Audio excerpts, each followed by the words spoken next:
Good morning students. आज हम ninth class की वर्कशीट नंबर 10 करेंगे। ये वर्कशीट आपकी 28 जुलाई के लिए शेड्यूल की गई है। आज की वर्कशीट में हम सर्वांग समता के बारे में पढ़ेंगे। वर्कशीट शुरू करने से पहले मेरे चैनल को लाइक एंड सब्सक्राइब करें ताकि आगे आने वाला वीडियो आपको मिल सके। चलिए वर्कशीट शुरू करते हैं। सर्वांग समता। दो तल आकृतियां सर्वांगसम होती हैं यदि उनका रूप तथा आकार समान हो। यदि एक तल में बनी दो आकृतियों को काट कर एक दूसरे पर रखने पर वह एक दूसरे को पूर्णतया ढक लें तो वह आकृतियां सर्वांगसम कहलाएंगी। जैसे एक 20 रुपए का नोट है, ठीक है, और वो दूसरे 20 रुपए के नोट के ऊपर पूर्णतः ढका जाता है। अगर मैं एक 20 रुपए के नोट को दूसरे 20 रुपए के नोट के ऊपर रख दूं तो जो नीचे हमने 20 रुपए का नोट रखा है वो हमें नजर नहीं आएगा, छिप जाएगा ना। तो एक दूसरे को पूर्णतः जो ढक लेते हैं वो दो आकृतियां वो क्या कहलाती हैं? सर्वांगसम कहलाती हैं। जैसे एक हाथ के ऊपर हम दूसरे हाथ को रख लें, जैसे हम नमस्ते करते हैं तो क्या होता है, इसी को आप देखो तो ये दोनों हाथ भी क्या हो गए? सर्वांगसम हो गए। ठीक है, इसी तरीके से आगे पढ़ते हैं। इसमें दो रेखाखंड सर्वांगसम होंगे यदि उनकी लंबाई समान है। ये भी 4.7 सेंटीमीटर का रेखाखंड है, ये भी 4.7 का। ठीक है, अगर मैं इस रेखा को इसके ऊपर रखूं तो ये दूसरी नीचे वाली रेखा को पूर्णतः ढक लेगी। तो क्या कहलाएंगी ये दो रेखाएं? दो रेखाखंड क्या कहलाएंगे? ये सर्वांगसम कहलाएंगे। दो कोण भी सर्वांगसम होते हैं। ये आपको यहाँ दो कोण दिखाए गए हैं, दोनों ही कोण 57 डिग्री के हैं। ठीक है, तो ये दो कोण हैं, ये भी क्या होंगे? सर्वांगसम, क्योंकि इनकी माप जो है समान है, दोनों ही 57 डिग्री के हैं। ये दो त्रिभुज भी सर्वांगसम होते हैं यदि उनकी संगत भुजाएं लंबाई में बराबर हो और उनके संगत कोण बराबर हों। जैसे मैं आपको बताती हूँ, यहाँ ये दो त्रिभुज मैंने ले लिए। ठीक है, ये ले लिया मैंने ABC और ये ले लिया मैंने PQR। तो AB अगर 3 सेंटीमीटर है तो PQ भी 3 सेंटीमीटर है। BC अगर 4 है तो QR भी 4 है। ये 5 है AC तो PR भी 5 है। तो देखो तीनों संगत भुजाएं बराबर है, इधर की ये वाली साइड और इधर की भी ये वाली साइड, ये बराबर हैं दोनों। AB बराबर है PQ के, ठीक है, और AC बराबर है PR के। AB बराबर हो गया PQ के, AC बराबर हो गया PR के, और BC बराबर हो गया QR के। ठीक है, तीनों साइड्स बराबर हो गई।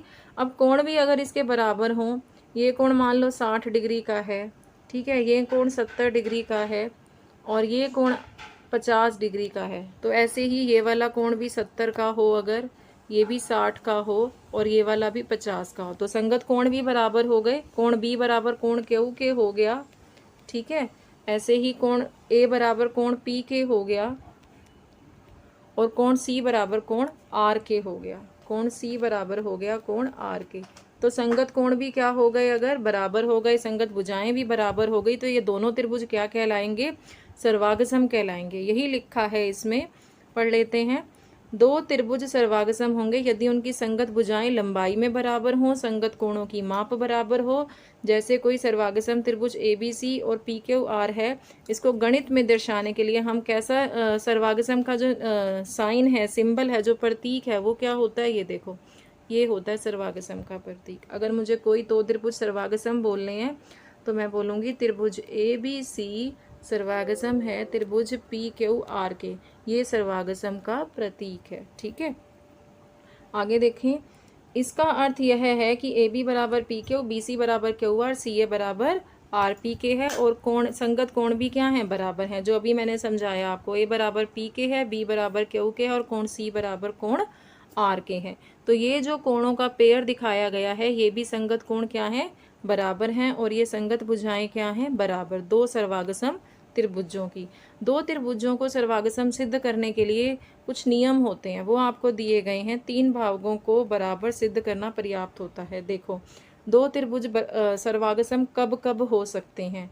यदि दोनों त्रिभुजों की तीनों भुजाएं जो हैं, एक त्रिभुज की तीन भुजाएं दूसरे त्रिभुज की तीनों संगत भुजाओं के बराबर हो, तो हम बोलेंगे भुजा भुजा भुजा वाली प्रॉपर्टी से, यानी भुजा भुजा भुजा वाले नियम से वो सर्वांगसम हो गए। जैसे ये एक त्रिभुज है, ये दूसरा त्रिभुज है, ये ABC है, ये PQR है, तो ये 3 है अगर ए बी, ये 4 है और ये 5 है। इसी तरीके से ये 3 हो गई, ये 4 और ये 5। तो मैं क्या कहूँगी कि त्रिभुज ए बी सी जो है ऐसे लिखेंगे, सर्वागसम है त्रिभुज पी क्यू आर के, किससे? भुजा भुजा वाले नियम से, क्योंकि ए बी बराबर पी क्यू के है और बी सी बराबर क्यू आर के है, ये बी सी बराबर क्यू आर के है और ए सी बराबर पी आर के है। ठीक है, तीनों संगत भुजाएं जो हैं एक त्रिभुज की दूसरे त्रिभुज की तीनों भुजाओं संगत भुजाओं के बराबर है। ठीक है, इसकी जो 3 भुजाएं हैं, ये 3 इस तरीके से, ये 4 और ये भी 5, ये 5 बराबर हैं। तो भुजा भुजा भुजा वाले से ये दोनों त्रिभुज क्या हो जाएंगे? सर्वागसम। अगला नियम आपको दिया गया है भुजा कोण भुजा। यदि एक त्रिभुज की 2 भुजाएं और उनका अंतर्गत कोण, मतलब उनके बीच में बनने वाला कोण, दूसरे त्रिभुज की 2 संगत भुजाएं और उनके अंतर्गत कोण के बराबर हो। ये 2 त्रिभुज आपको दिए गए हैं, एक ये त्रिभुज है और एक ये त्रिभुज है। ठीक है, ये अगर यहाँ 3 है, ये भी 3 दिया हुआ है, ये 4 है, ये भी 4 दिया हुआ है और इनके बीच में जो कोण बन रहा है ये 60 डिग्री, ये भी 60 डिग्री है। इस त्रिभुज को मैं नाम दे देती हूँ पी क्यू आर और इसको दे देते हैं हम ए बी सी। तो दोनों त्रिभुजों में देखो 2 भुजाएं बराबर हैं, ए बी बराबर पी क्यू के है, बी सी बराबर क्यू आर के है और दोनों के बीच में जो बनने वाला कोण है, इधर भी 60 डिग्री और इधर भी 60 डिग्री है। अंतर्गत कोण मतलब इन 2 भुजाओं के बीच में बनने वाला कोण, वो भी बराबर है दूसरे त्रिभुज के। तो क्या है, एक त्रिभुज की 2 भुजाएं बराबर दूसरे त्रिभुज के और उनके बीच में बनने वाला कोण भी बराबर है। ये भुजा कोण भुजा से क्या हो जाएंगे? सर्वागसम। ठीक है, आपको इसमें तीसरी भुजा दी नहीं हुई है, बराबर नहीं दी हुई ना, ए सी बराबर पी आर के। लेकिन जब आप इन दोनों कोणों की रचना करोगे, करके देख लेना, पेपर कट करके एक त्रिभुज दूसरे त्रिभुज के पूर्णतः ढक लेगा, सर्वागसम आएंगे ये। ठीक है, तो ये दूसरा नियम हो गया, भुजा कोण भुजा से भी सर्वागसम हो जाते हैं। अब तीसरा हमें नियम कहता है कि कोण भुजा कोण। यदि एक त्रिभुज के 2 कोण और उनकी अंतर्गत भुजा दूसरे त्रिभुज के 2 संगत कोण और उनकी अंतर्गत भुजा के बराबर हो, मतलब ये अगर ए बी सी है और ये अगर पी क्यू आर है तो 2 कोण बराबर हैं। ये देखो, ये अगर 30 डिग्री है और ये वाला कोण 60 डिग्री है तो इसका ये वाला कोण 30 है और ये वाला क्या है? 60। और उनकी अंतर्गत भुजा ये 4 दी हुई है, ये भी 4 दी हुई है। ठीक है, क्या कह रहा है? एक त्रिभुज के 2 कोण बराबर हैं और उनकी उनके जो अंतर्गत भुजा आ रही है वो किसके बराबर है? दूसरे त्रिभुज के 2 संगत कोणों के और उनकी अंतर्गत भुजा के। ठीक है, बराबर है। तो ये दोनों त्रिभुज क्या कहलाते हैं? सर्वागसम कहलाते हैं, क्योंकि एक त्रिभुज के तीनों कोणों का योग क्या है? 180 होता है।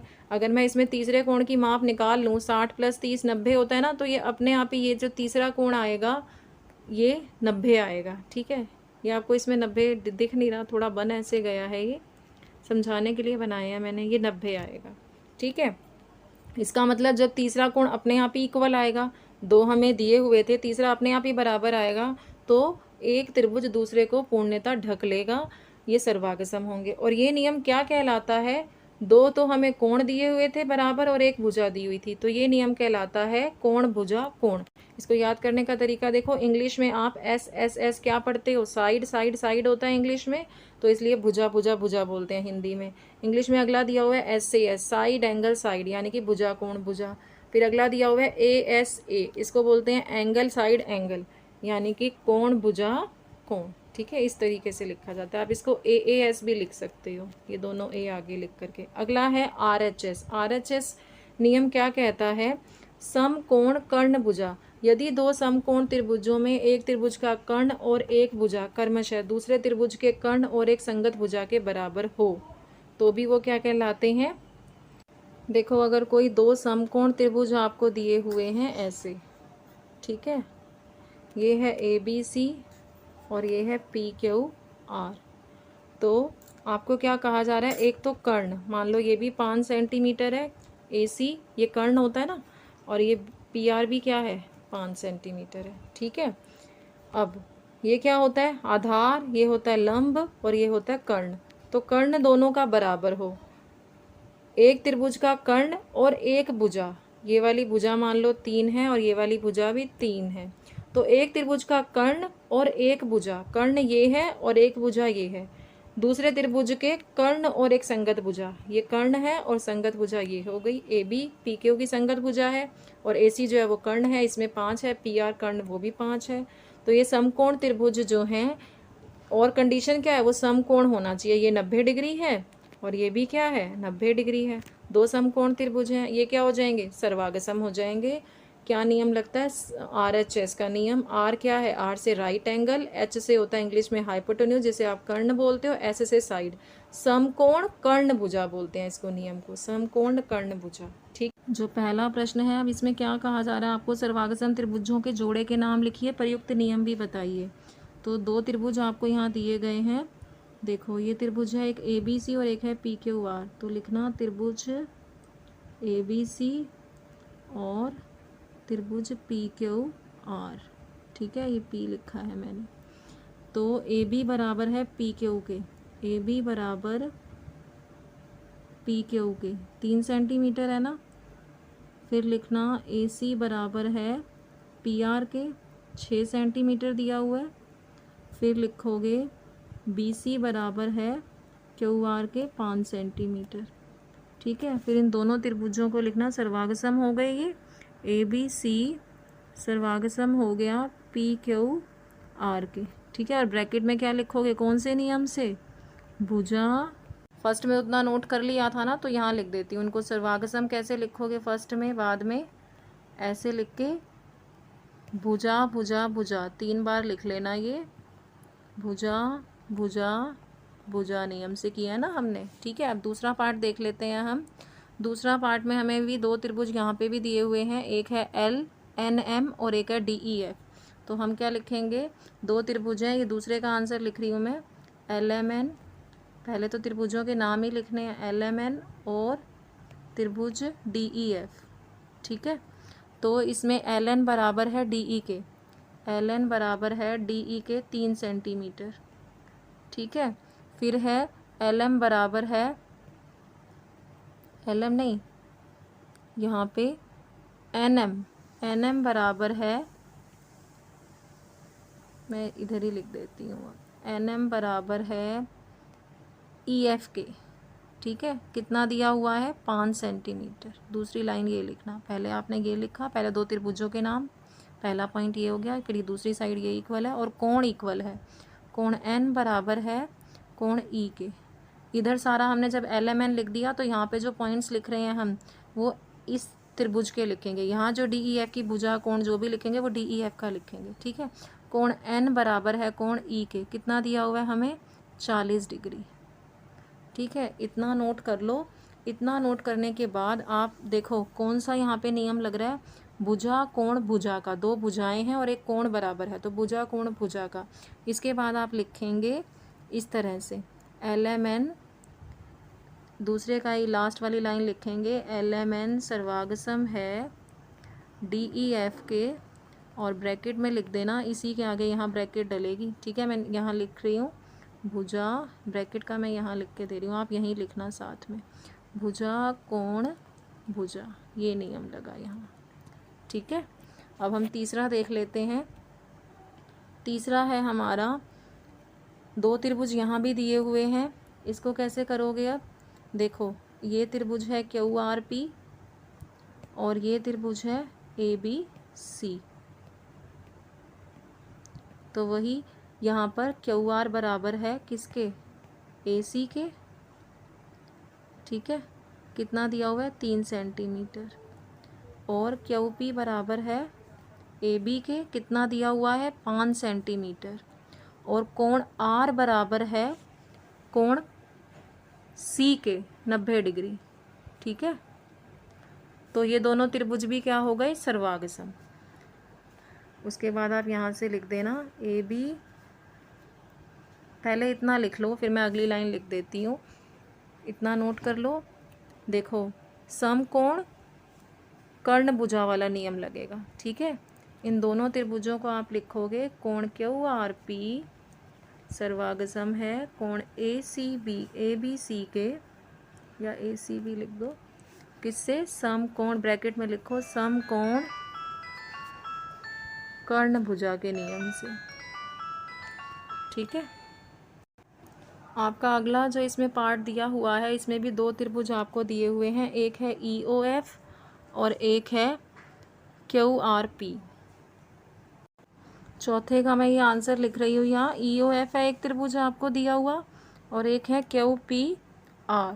ठीक है, तो आप इसमें क्या लिखेंगे, देखो आपको कोण O बराबर दिया है कोण Q के, कोण O बराबर दिया हुआ है कोण Q के, कितना मान है इसका 70 डिग्री। ठीक है, फिर आपको OE बराबर दिया हुआ है QR के, ये है 3 सेंटीमीटर।